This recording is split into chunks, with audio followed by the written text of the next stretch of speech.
मेरी बीवी कहाँ गई? ममता, मुझसे ऐसी क्या गलती हो गई जो तू मुझे छोड़कर चली गई? माना मैं थोड़ा ऊंचा सुनता हूँ, गलत जगह गलत बात कर देता हूँ, प्यार तो तुझसे खरा करता हूँ ना। अब मुझसे और बर्दाश्त ना होता ममता, तू जल्दी वापस आ जा। ममता वापस आ जा। मिल गई भाई, मिल गई मिल गई मिल गई मिल गई, मुझे मिल गई। क्या बात कर रहा है? ममता मिल गई? ना भाई, भाभी ना मिली, सीढ़ी मिल गई। अरे छोटे, सीढ़ी की जरूरत ना है, मैं नीचे ठीक हूँ। अरे छत पे जाऊंगा तो ममता की और ज्यादा याद आएगी।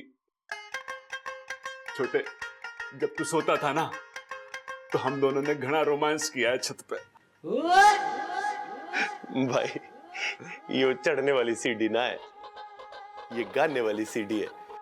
इसमें ना सैड सॉन्ग्स भर रखे हैं। तो इससे क्या होगा? अरे भाई आपने पिक्चर में देखा ना कि जब सैड सॉन्ग खत्म होता है तो हीरोइन हीरो के पास दौड़ती भी आ जाती है, भाभी भी आ जाएगी। इस सीढ़ी में वो दर्द कहां जो मेरी आवाज में है? आप ही गा दो ना। रिस्क हो जाएगा। अरे कैसा रिस्क?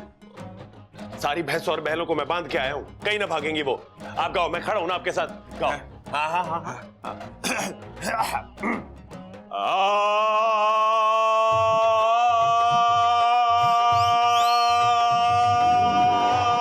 अरे घर में गधा घुस गया, ढूंढ कहाँ है? कान फाड़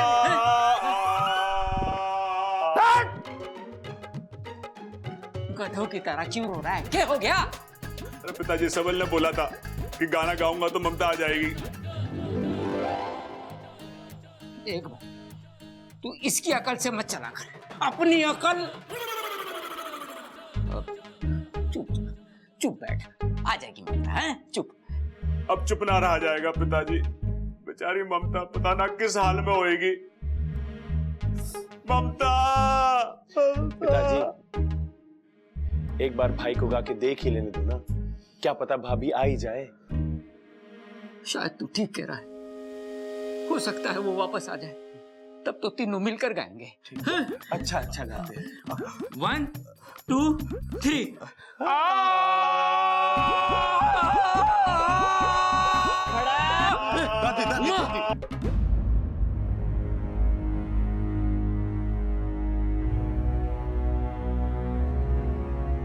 माँ, माने लगे हमारे घर को किसी की नजर लग गई।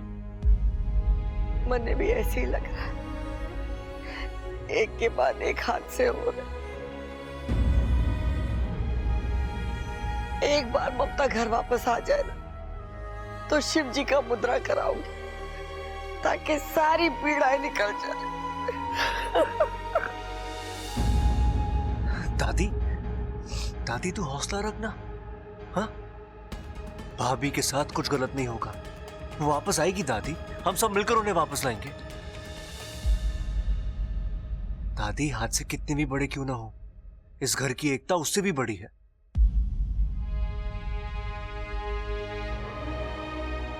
दादी, आप हमेशा कहती है ना, अच्छाई कभी खाली नहीं जाती। नीचे उसका हिसाब कोई रखे या ना रखे, ऊपर वाला उसका हिसाब जरूर रखता है। दादी, ऊपर वाले ने इस घर की एक एक अच्छाई का पूरा हिसाब रखा है और वो सब कुछ अच्छा ही करेगा।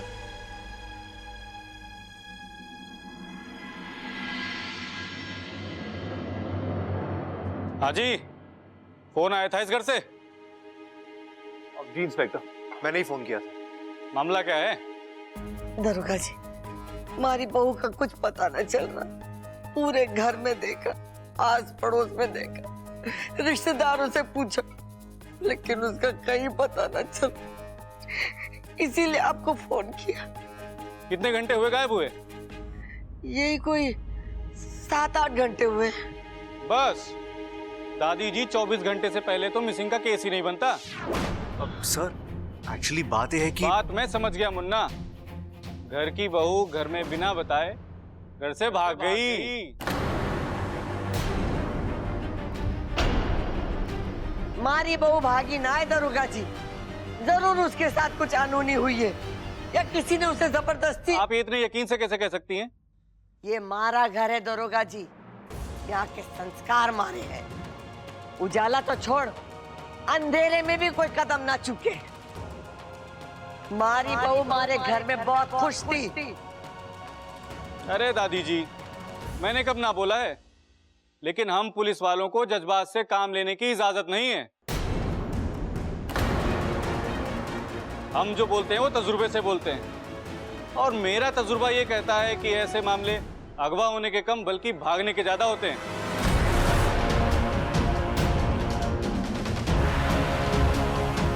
साहब जी, हम सभी को एक तराजू में तो नहीं तोल सकते ना। अंदाजा लगाने से अच्छा है हम तहकीकात शुरू कर दें साहब जी। दरोगा कौन है? आप। तो मुझे बात करने दो ना। हाँ जी, आपकी बहू का कोई पास्ट वास्ट, मतलब कोई झगड़ा वगड़ा या कोई खास दोस्त वोस्त? इंस्पेक्टर, आप अपनी हद पार कर रहे हो। बबल रुक जा।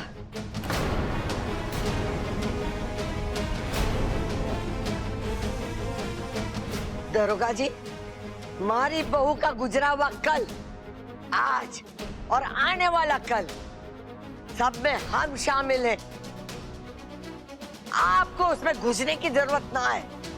आप तो अपनी ड्यूटी करो, मारी बहू को ढूंढ के निकालो।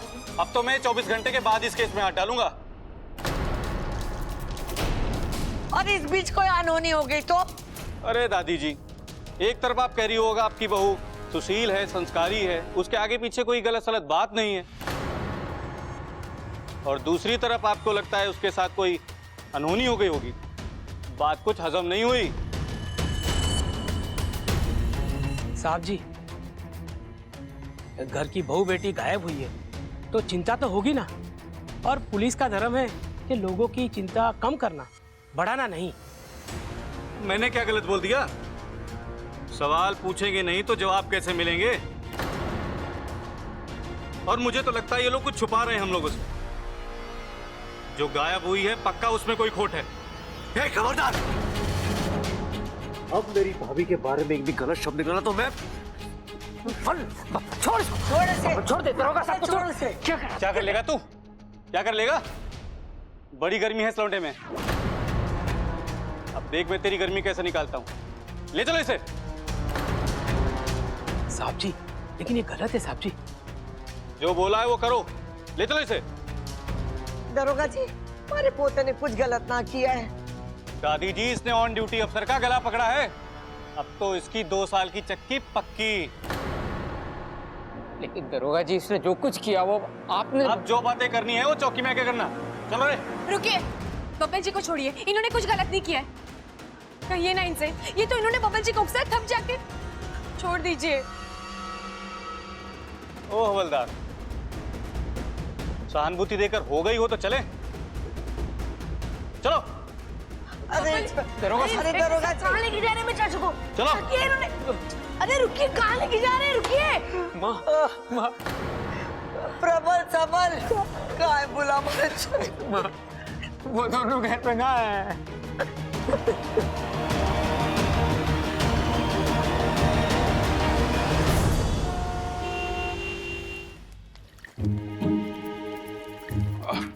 भाई साहब, आपने नहीं देखा क्या? ना जी, हमने तो नहीं देखा इसे। हाँ? अरे भाई, भाभी का कुछ पता चला क्या? अरे ना छोटे, ये दुनिया एकदम स्वार्थी हो गई है। वो कैसे? अरे सबको अपनी अपनी पड़ी है। मेरा घर, मेरा परिवार, मेरी बीवी। अरे कभी कभी दूसरे की बीवी पे भी तो थोड़ा ध्यान देना चाहिए। ये क्या बोल रहे हो? पागल तो नहीं हो गए आप? मैंने कुछ गलत बोल दिया? बहुत ज्यादा गलत बोल रहे हो आप। अरे ये सब ममता के जाने का असर है। अच्छा तू एक काम कर, तू उधर देख, मैं इधर जाके देखता हूँ। ठीक है। अरे भाई साहब, आपने इन्हें कहीं देखा क्या? हाँ, इसी नाक नक्शे की एक औरत उस तरफ गई है। ये बहन जी यहाँ से गई है। पक्का इधर से ही? पक्का, बिल्कुल। थैंक यू भाई साहब। भैया, अरे छोटे भैया, मिल गई भाभी, मिल गई। यहाँ गई है। अरे वहां गई है। अरे छोटे, तेरी एक ही भाभी है, एक वक्त में एक तरफ तो जा सकती है। अरे वही तो कह रहा हूँ, सारी लेडीज की दुकान वहाँ है, सारे कपड़ों की दुकान वहाँ है, मेकअप की दुकान वहाँ है, और वो लड़कियां क्या कराती है, वो ब्यूटी पार्लर वो भी वहाँ है, और गहनों की तो सबसे बड़ी दुकान भी वहीं है। भाभी वहीं गई है। अरे नाना, तेरी भाभी को इन सब चीजों की जरूरत ना है, वो वैसे ही घनी खूबसूरत है, और उसका असली गहना तो मैं हूँ। वो जरूर इधर गई है। आ चल। भाई आपकी बात मैं मान लेता हूँ, लेकिन अगर भाभी यहाँ से गई होंगी ना, तो फिर बाद में मत पछताना आप। छोटे, बात तो तू ठीक कह रहा है। अब एक काम करते हैं, ना तेरी ना मेरी, इस सिक्के की सुनते हैं। जय वीरू शोले, उछालो भैया उछालो। चित तेरी पट मेरी।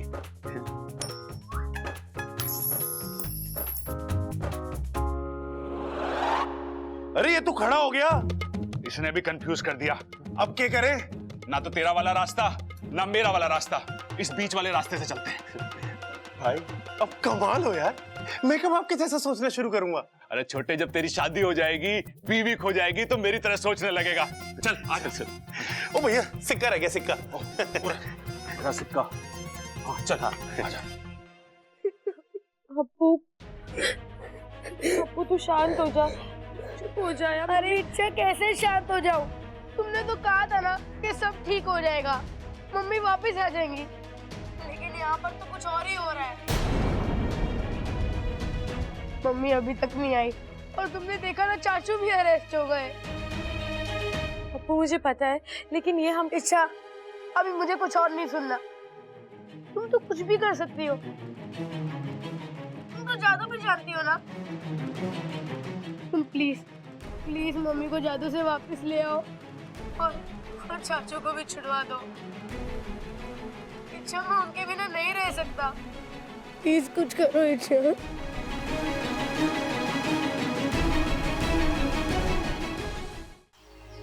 अप्पू सही कह रहा है, एक के बाद एक बात बिगड़ती ही जा रही है। ममता दीदी गायब है और अब बब्बल जी जेल में। हर कोई कोशिश कर रहा है, लेकिन क्या फायदा? कुछ भी नहीं।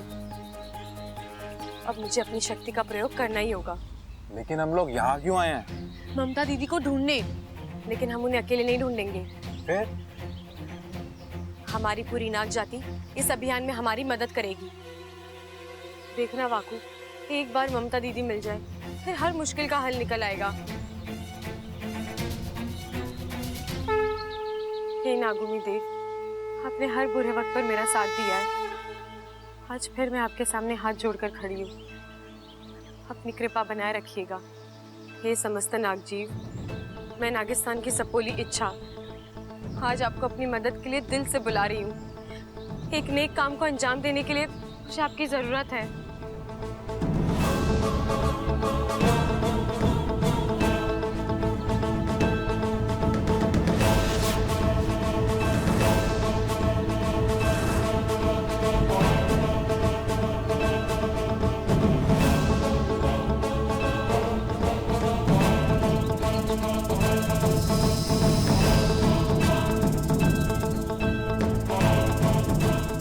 आप सभी यहाँ पर आए, आभार।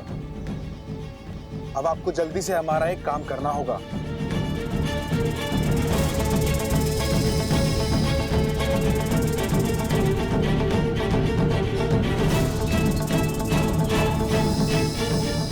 अब इस तस्वीर को आप लोगों को अपनी आंखों में कैद करना है, और करना यह है कि 8 दिशाओं में फैलकर इस स्त्री को ढूंढना है, और जैसे कोई खबर मिले मुझे आकर बताना। शुभमस्तु। शुभमस्तु।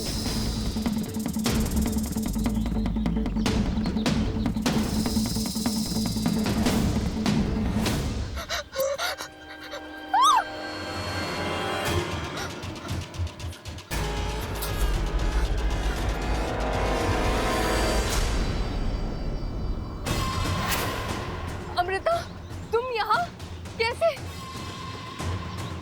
अच्छा सुनो ना, मुझे किसी इच्छाधारी नागिन ने अगवा करके रखा हुआ था। जैसे तैसे मैं वहां से भाग कर आई। तुम यहाँ से बाहर जाने का रास्ता जानती हो ना? चलो चलो चलती है। अमृता, भाई यहाँ रहना ठीक नहीं है। अब उन्होंने देख लिया तो कुछ भी कर सकते हैं। अमृता, मुझे अपने घर जाना है। मुझे अपने लोगों के बीच में जाना है। अमृता, तुम सुन रही हो ना? चलो चलो ना।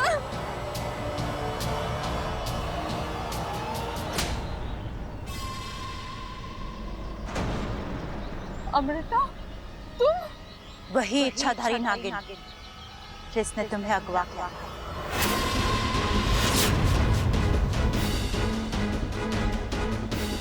नहीं, ऐसे कैसे? चलो। नहीं, ऐसे कैसे?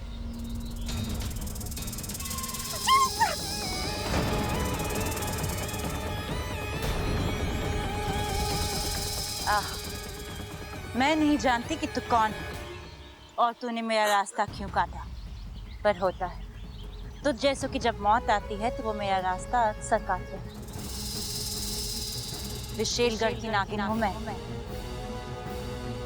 मेरे जहर के सामने तेरे जहर की औकात पानी से ज्यादा नहीं। नागेश तेरा शिकार।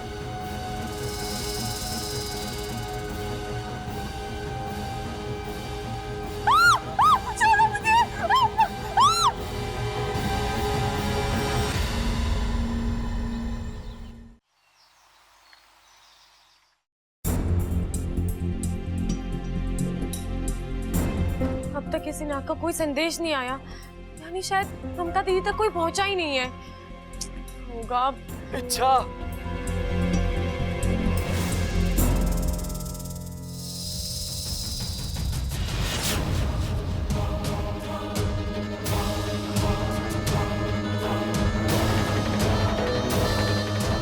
सर्पेश, तुम?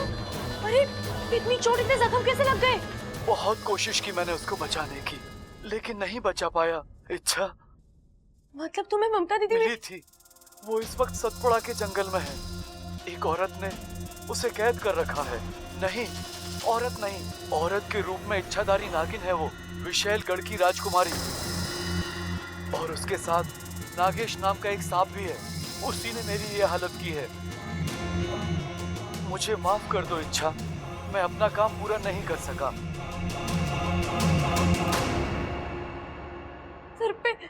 सर्पेश,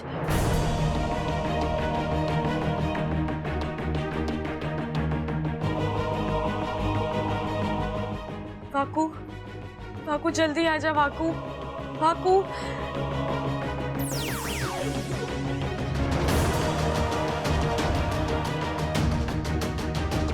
वाकू, नागिस्तान के परंपरा के अनुसार सर्पेश का अंतिम संस्कार कर दो।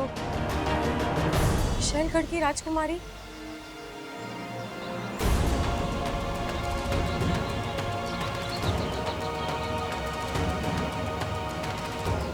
मतलब अब हमारी सपोली का सामना विशेलगढ़ की राजकुमारी से होगा? नहीं नहीं, मुझे इसी वक्त वहां जाना होगा, उसे रोकना होगा। रुक जाओ सिपली, जल्दबाजी अक्सर नुकसान करती है, जरा सोचकर। हमारे पास वक्त ही तो नहीं है। हमारी सपोली नहीं जानती है कि वो किससे उलझने जा रही है। विशेलगढ़, ये वही विशेलगढ़ है जहां खतरनाक और जहरीले इच्छाधारी सांप रहते हैं। इनके मन में इंसान तो क्या, खुद अपने भाई बंधुओं के लिए भी प्यार और दया नहीं है। मैं जानता हूँ सिपली, लेकिन हम से सालों पहले उन लोगों ने हमारी अच्छाई और सच्चाई के लिए हमें वहां से खदेड़ दिया था, हमें खत्म करने की कोशिश की थी। वो तो नागोमी देव की कृपा है कि हम वहां से बचकर भागकर यहाँ आ गए। मुखिया जी ने हमारे लिए नागिस्तान का निर्माण किया, प्यार बांटने वाले नागों की बस्ती बसाई। लेकिन ये विशेलगढ़ वाले आज भी इस नागिस्तान को ढूंढने की कोशिश कर रहे हैं। एक छोटा सा सुराग और वो यहाँ नागिस्तान तक पहुंच जाएंगे और पूरे नागिस्तान को खत्म कर देंगे। ऐसा कुछ नहीं होगा सिपली, हमारी सपोली बहुत समझदार है। चाहे जो हो जाए, वो उस नागिन को यहाँ तक नहीं पहुँचने देगी। जानती हूँ, मगर इसमें हमारी सपोली की जान को जो खतरा है, उसका क्या? पहले ही वो अपनी आधी जान दे चुकी है, अब कहीं अपनी अच्छाई की वजह से बाकी आधी जान भी ना दे दे। देखो, हम गुरुजी और मुखिया जी से बात कर लेते हैं, उनकी मान्यता लेकर ही कोई कदम उठाएंगे।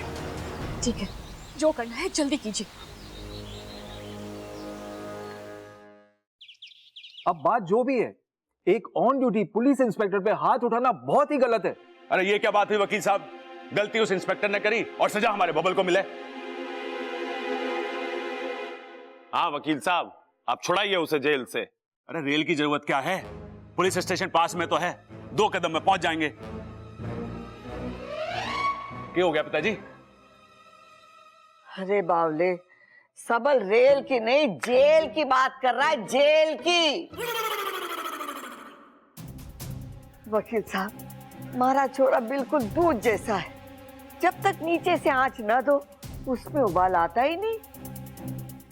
वो दरोगा जी ने इतना उकसाया कि हमारे छोरे का हाथ उठ गया। लेकिन मैं सच्ची कहूं, हमारा छोरा बेकसूर है। वकील साहब, जो भी फीस लगे आप ले लो, पर बब्बल को छुड़ा लो। सवाल फीस का नहीं है खड़क सिंह जी, कानून अपने टाइम से चलता है और अब तो कोर्ट भी बंद हो गया है। अब तो बेल कल ही मिलेगी। कितनी बेल चाहिए आपको? हमारे घर के पिछवाड़े में 10 तरह की बेल है। अब बस नाम लो, मैं तोड़ के लाता हूं आपके लिए। एक बेल की वजह से हमारा भाई जेल में रहेगा के? हाँ छोटे, हरी और ताजी बेल लेके आना, वकील साहब को पसंद आनी चाहिए। अरे रुक जा। क्या हो गया पिताजी? अरे बावलो, ये वो वाली बेल की बात ना कर रहे हैं, बेल यानी जमानत की बात कर रहे हैं, जो कचहरी से मिले। जब तक हमारे छोरे को कचहरी से जमानत ना मिलेगी, वो घर वापस ना आ सकेगा।